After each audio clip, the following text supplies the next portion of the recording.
Part 1, From Ancient Medicine to a Plant with Bigger Promise. Comfrey entered recorded history long before anyone thought of it as a fertilizer crop.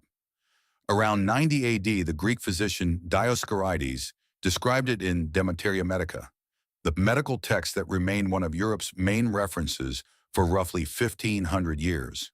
He recorded a plant with sticky roots and prescribed it for broken bones. Even the name carried that meaning.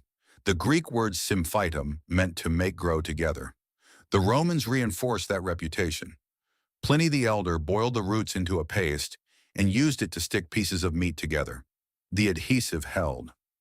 Over time, Europeans gave the plant a plain, memorable name, knitbone. For nearly 2,000 years, comfrey was known primarily as a healing plant, something tied to repair, recovery, and old practical knowledge. Then in 1845, the story began to change. Henry Doubleday, a poor Quaker living in Essex, was trying to make a living through small ventures. He had attempted starch manufacturing, then glue for postage stamps, and both efforts failed. At the same time, the Irish potato famine devastated millions. 1 million people died, and Doubleday watched that catastrophe unfold without being able to stop it. The famine stayed with him. It changed the scale of what he was looking for. He was no longer just searching for a useful plant in a commercial sense. He had seen what happened when a food system collapsed, and that memory pushed him toward a larger question. Was there something in nature that could help prevent such hunger from happening again? Part 2, The Discovery That Came by Accident. In the 1850s, Henry Doubleday continued searching for a new source of glue. But after the Irish potato famine, that search was no longer only about business. He had seen mass starvation up close, and he wanted something that might serve a larger purpose. While looking for a new raw material, he wrote to the head gardener at the Royal Palace in St. Petersburg and requested a specific Russian variety of comfrey. What arrived was not the exact plant he had asked for. The comfrey sent to him was not pure Russian comfrey, but an accidental hybrid. It was an F1 cross with genetic vigor neither parent showed on its own. That mistake became the turning point in the story. The hybrid produced results unlike anything people had seen before. Its yields reached 100 tons per acre. The numbers were so extreme that they seemed to challenge normal biological limits. Doubleday realized he had stumbled onto something unprecedented. This was no longer just an interesting plant with old medicinal uses. It had become a crop with extraordinary productive power. At that point, he abandoned the glue business. The famine had already taught him what mattered most. If this plant could grow at that scale, then it might help protect people from future hunger. He spent the next 30 years carefully researching comfrey as a food and forage crop, devoting the rest of his life to the plant he believed could feed a hungry world. He died at the age of 92, still poor and still committed to that belief. Then, after his death, tragedy erased much of what he had built. His family burned all of his notes. 30 years of yield data, cultivation methods, and nutritional analysis vanished in the fire. Part 3, Lawrence Hills and the Rise of Bocking 14. After Henry Doubleday's death, comfrey did not continue moving forward. Its cultivation declined as the Industrial Revolution pushed agriculture toward mechanization and chemical inputs. In that shift, farmers gradually forgot the Quaker who had once achieved 100 tons per acre with nothing but a spade.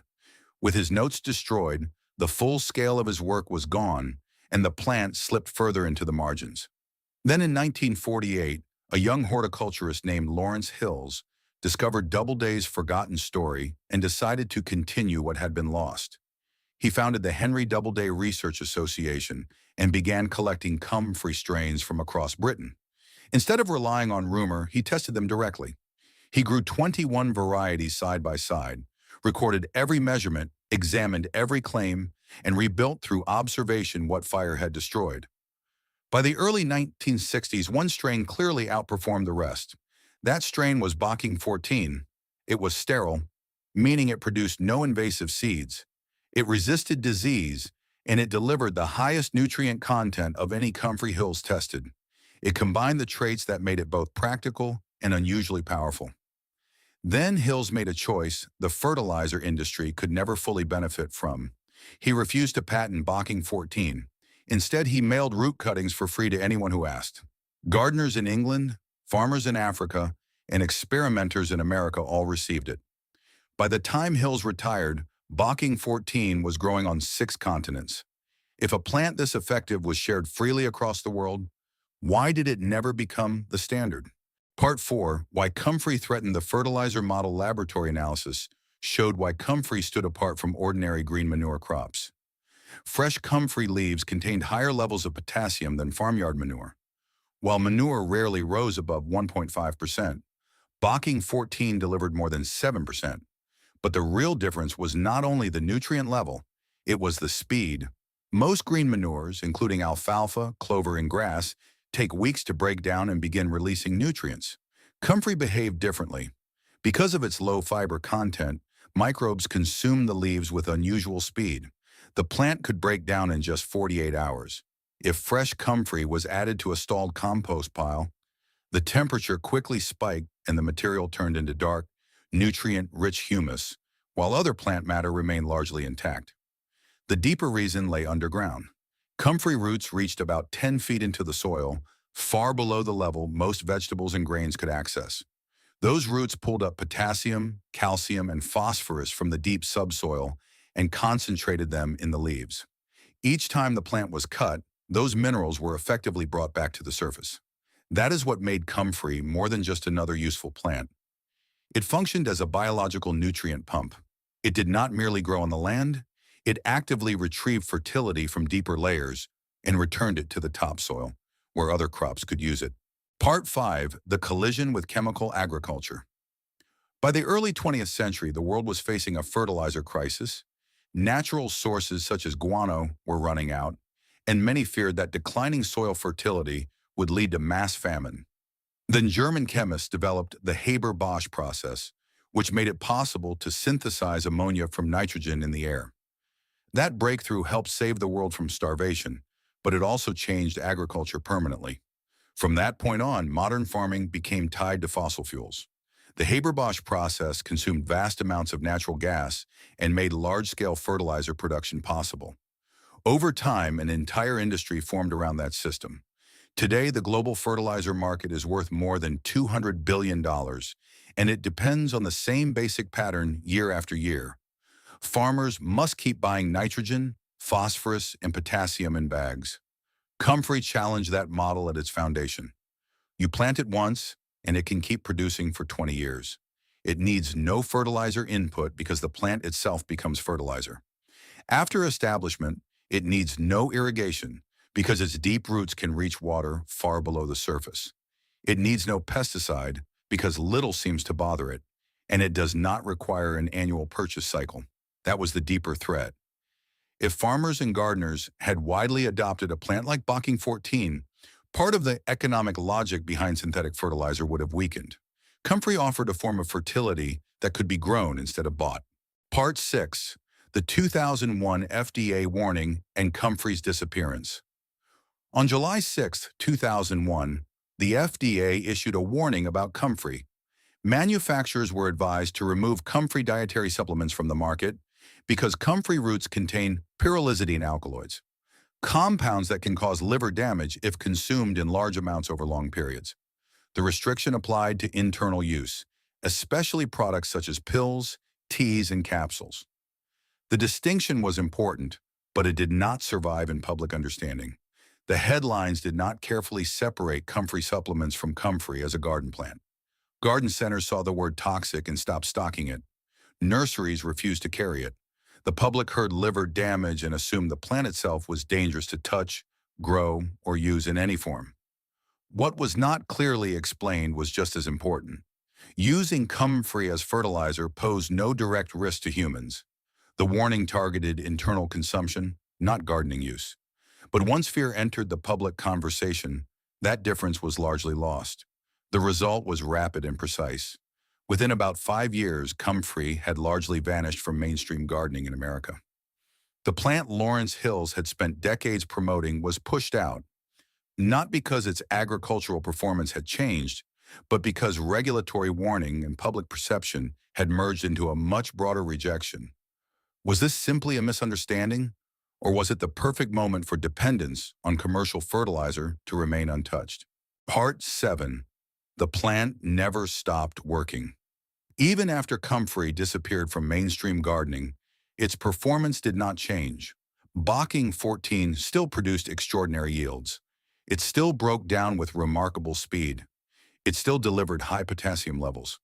It still tolerated drought, survived on marginal land, and endured temperatures down to -30 degrees. And because Bocking 14 was sterile, it did not spread by seed or become invasive. It stayed where it was planted. Its growing cycle remained just as unusual. Once established, the plant could be cut when it reached about 2 feet tall, then returned to full size in roughly 4 weeks. That made 5 harvests per season possible. At roughly 20 tons per harvest, the annual total could reach 100 tons per acre, and the same plant could keep producing for 2 decades. The uses were equally direct. The leaves could be placed around tomatoes as mulch. They could be turned into free liquid fertilizer that outperformed commercial feeds. They could also be added to compost piles to accelerate decomposition and increase nutrient value. Nothing in the basic math had changed. Comfrey still offered a way to solve soil fertility without the need to keep purchasing inputs year after year. What changed was not the biology of the plant, but the place it was allowed to hold in public memory. Part 8. What they tried to erase from 1845 to 2001, 3 forces pushed comfrey out of the mainstream. First, time erased Henry Doubleday's work when his notes were burned after his death. Then industrial agriculture erased the need for perennial fertility by shifting farming toward mechanization and chemical dependence. Finally, regulatory confusion erased comfrey from garden centers when a warning about internal supplements turned into a wider fear of the plant itself. But none of those forces changed the underlying reality. The fertilizer industry makes billions by selling products that must be bought again and again. Natural gas companies profit when agriculture depends on synthetic production. That entire system works more smoothly when people forget that fertility can be grown instead of purchased. Comfrey stands outside that model. It cannot be patented in a meaningful way. It cannot be turned into a system that forces annual dependence. It spreads from root cuttings, passes from grower to grower, and survives outside centralized control. Lawrence Hills understood that. That is why he gave Bocking 14 away for free. He knew the plant could only survive if it remained decentralized and hard to monopolize. Comfrey is not extinct. It still exists in permaculture gardens and in root cuttings shared quietly between gardeners. It remains exactly what Henry Doubleday believed it could be after the famine, a living answer to dependence. It is not a weed. It is freedom from the supply chain. It is fertilizer that costs nothing forever.